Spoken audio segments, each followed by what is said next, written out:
안녕하세요. 임플란트 타이거입니다. 정부에서 준다는 지원금, 정말 많은 지원금에 대한 정보가 쏟아지고 있습니다. 그렇지만 막상 내가 받으려고 할 때는 하나도 해당되지 않는다, 이렇게 말씀하시는 분들도 많이 계신데요. 정말 이럴 때는 각종 유튜브에서 쏟아내는 정보가 맞는 것이냐, 거짓 정보 아니냐라는 의구심도 많이 가질 겁니다. 왜냐면요, 이런 정보를 듣고 막상 주민센터를 찾아가게 되면 그런 지원금이 없습니다, 또는 유튜브에서 말하는 내용은 전부 거짓말입니다, 이렇게 이야기하기 때문에 괜히 갔다가 자존심만 다치고 오는 경우도 많습니다. 이런 지원금에 대한 발표를 하게 되면 정부는 지방자치단체에 전달하게 되고, 지방자치단체에서는 일선 주민센터에 전달하게 되는데요. 이때 시간 차이가 발생하는 경우도 있기 때문에 이런 일들이 발생하기도 하고요. 밀려드는 민원 때문에 공무원들의 업무가 계속 늘어나다 보면 이런 내용을 파악하지 못하는 경우도 있습니다. 여기에다가 실제로 일어나는 일인데요, 공무원 자체가 이런 정보를 알려고도 하지 않고 또 민원인에 대한 편견을 가지고 있는 경우도 있습니다. 이럴 때는 대충 이야기하고 돌려보내는 경우가 많습니다. 참 답답한 노릇인데요. 그렇기 때문에 여기에서 오해가 차곡차곡 쌓이는 것이죠. 그리고 또 하나는요, 이런 정보를 들으시는 분이 정확하게 내용을 파악하지 못하는 경우도 있습니다. 공무원들의 가장 큰 특징은 지원금 제도를 설명할 때 정확한 명칭을 알기를 원합니다. 왜냐면요, 공무원도 이런 내용에 대해서 잘 알지 못하기 때문입니다.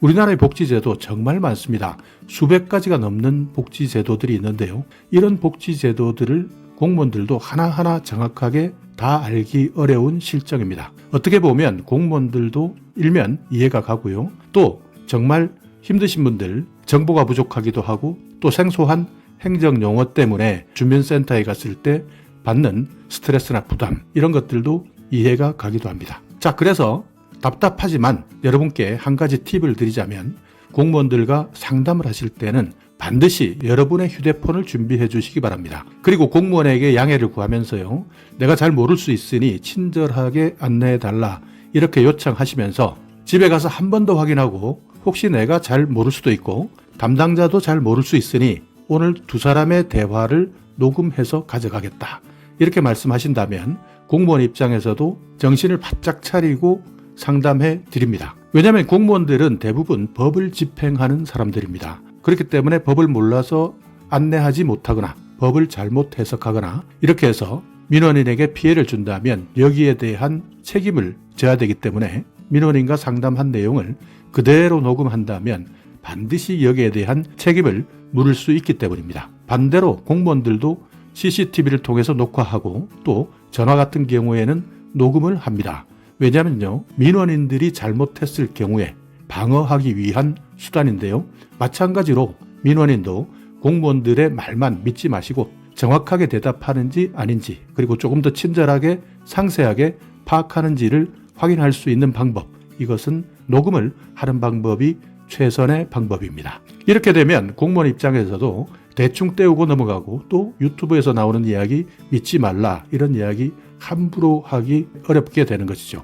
여기에다가 만약 주민센터에서 모른다라고 이야기를 한다면 해당되는 시군구청의 담당자에게 한번 물어봐달라, 이렇게 요청하는 방법도 있습니다. 왜냐하면 이런 데 대한 전반적인 내용은 주민센터에서 잘 모르는 경우도 종종 있기 때문에 조금 더 자세히 알고 있는 상급부서에 한 번 더 확인해달라라는 요청을 하게 된다면 현재 녹음되고 있는 상황이기 때문에 이런 요청을 거절하기 어렵습니다. 그렇기 때문에 일선 공무원들 나름대로 민원인들이 찾아왔을 때 어떻게 하면 빨리 돌려보내느냐, 여기에만 골몰하는 공무원들도 있습니다. 이런 공무원들 대부분 대충 그런 거 없습니다. 잘못 알고 왔네요. 어디서 봤습니까? 유튜브에서 이야기하는 것 전부 거짓말입니다, 이렇게 응대하는 경우들이 많이 있는데요. 다시 가서 정확하게 내용을 알고 따져본다면 제가 언제 그런 말을 했습니까? 나는 그런 적 없습니다, 이렇게 오히려 핀잔을 주는 경우도 있습니다.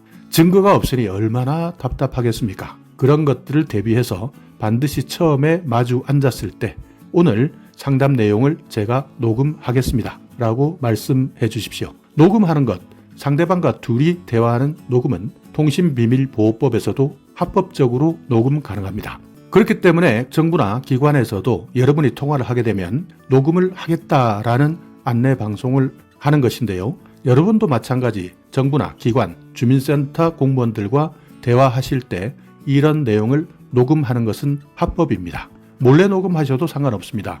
그렇지만 여기에서 문제를 해결하기 위해서 갔기 때문에 일단 처음부터 공무원들이 똑바로 자세를 하고 또 알아들을 수 있도록 최선을 다하는 모습이 녹음을 하는 목적이기 때문에요.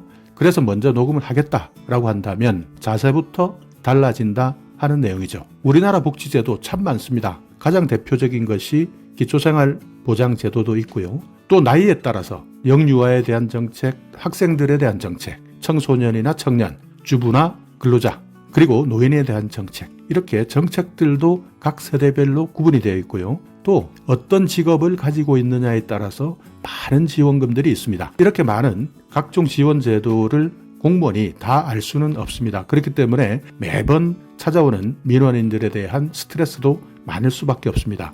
그렇지만 실제 주민센터를 찾아가는 많은 분들이 민원인의 스트레스보다 더 많은 스트레스를 가지고 찾아간다는 사실을 공무원들이 잘 모르는 경우도 있습니다. 다만 여기에서 나온 영상을 다 보지 않고 찾아가시는 분들이 있습니다. 그러니까 앞에 제목이나 앞머리만 보시고 찾아가시거나 전화하시는 분들이 있는데요. 이렇게 찾아가시면 안 된다.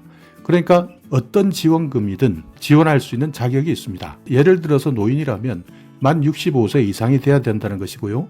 노인들 중에서 저소득층이라면 재산 기준이나 소득 기준 이런 것들 다 따지게 됩니다. 그런데 이런 자세한 내용들은 듣지 않고 간다면 공무원들은 이런 설익은 정보만 가지고 왔을 때는 번번이 당할 수밖에 없는 것이죠. 그렇기 때문에 가급적 주민센터를 찾아가기 전에는 이것이 어디에서 발표한 내용이다. 그러니까 보건복지부에서 발표한 내용이다. 아니면 고용노동부에서 발표한 내용이다. 여성가족부에서 발표한 내용이다. 이런 내용들, 그리고 제목도 정확하게 알고 가셔야 되고요. 또 여기에 대한 대상이 되는지도 확인하고 가셔야 됩니다. 만약 이렇게 확인하고 가셨는데도 주민센터에서는 아직까지 그런 내용이 날라온 것이 없습니다. 저희들한테는 그런 내용이 전달되지 않았습니다. 라고 한다면 이렇게 물어보십시오. 그렇다면 전달되는 것이 언제쯤 되겠습니까? 라고 시군구청에 물어봐달라고 하십시오. 없는 것이 아니라 전달받지 못했을 수도 있지만 시군구청에서는 이미 전달받았기 때문입니다. 왜냐하면요, 과거에는 행정 절차라는 것이 문서를 통해서 수발신했는데요. 지금은 전자문서 형태로, 그러니까 인터넷 환경에서 문서를 송달해 주기 때문에 하루 만에 전국에 다 퍼지게 됩니다. 그렇기 때문에 주민센터에서 모를 경우에는 시군구청에서는 알고 있다. 그렇기 때문에 언제 다시 한번 찾아오셔서 상담 받으시면 됩니다라는 이런 대답을 이끌어내야 된다는 뜻이죠. 우리가 받을 수 있는 정부 지원금, 지방자치단체의 지원금, 그리고 각종 사단법인에서 지원해주는 사적 영역에서의 지원금, 이런 것들을 모두 합치면 6,000가지가 넘습니다. 이렇게 많은 지원금들을 공무원들이 정확하게 다 알고 있다는 것은 불가능한 것이죠. 그렇지만 시기별로 최근 일어나고 있는 상황들에 대해서는 공무원들이 알고 있어야 되고요. 과거에는 책을 뒤적뒤적거리면서 찾아보기도 했지만 최근에는 인터넷에서 바로 검색하면 나오는 시스템인데 이런 것들을 모르겠다 한다면 찾아봐 달라 또는 상급기관에 물어봐 달라 반드시 한 번 더 강조해 주셔야 됩니다. 자, 다시 한번 강조드리지만요. 여러분이 내편TV를 통해서 받는 정보 정확하게 먼저 숙지하는 것이 가장 중요합니다. 제목만 달랑 들고 쫓아간다면 주민센터에서는 그런 거 없습니다 라고 했을 때 논리적으로 반박할 근거가 없기 때문입니다. 그래서 영상을 보실 때 조금 더 자세하게, 그러니까 제목을 보시고요. 또 어디에서 발표했다 이런 내용을 보시고요. 또 대상자는 기준이 어디까지이냐 이런 것들까지 파악하신 다음에 찾아가셔야 됩니다. 정확한 명칭 최대한 숙지하셔서 찾아가셔서 상담을 시작하면서 반드시 녹음을 하겠다라고 말씀하신다면 공무원 입장에서도 조금 더 상세하고 친절하게 알려드릴 수밖에 없는 것이죠. 물론 모든 공무원들이 그렇지 않습니다. 그렇지만 가끔 공무원이 내용을 몰라서 실수한다면 그 피해는 오롯이 민원인들에게 돌아가는 것인데요. 그렇기 때문에 내가 받을 수 있는 지원금인데도 불구하고 공무원의 실수 때문에, 공무원의 태만 때문에 받지 못하는 경우 종종 발생하고 있다. 이럴 때 얼마나 민원인 입장에서는 억울하겠습니까? 우리나라의 모든 복지제도는 신청주의입니다. 신청주의라는 것은 내가 정보를 알아서 신청하지 않는다면 웬만하면 도와주지 않는다는 것입니다. 최근에는 찾아가는 복지제도 이런 것들도 있지만 아직까지 정착화되어 있는 상태는 아닙니다. 그렇기 때문에 정책적으로는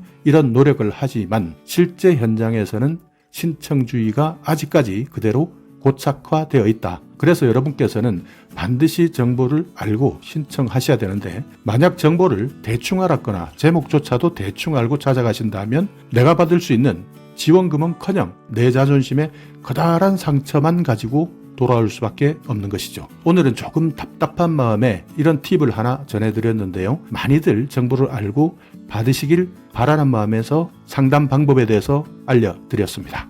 자, 오늘 영상 여러분께 조금이나마 유익한 정보가 있었다면요. 구독하신 분들은 구독 더 이상 누르시면 안 되고요. 좋아요만 한번 눌러주시기 바라겠습니다.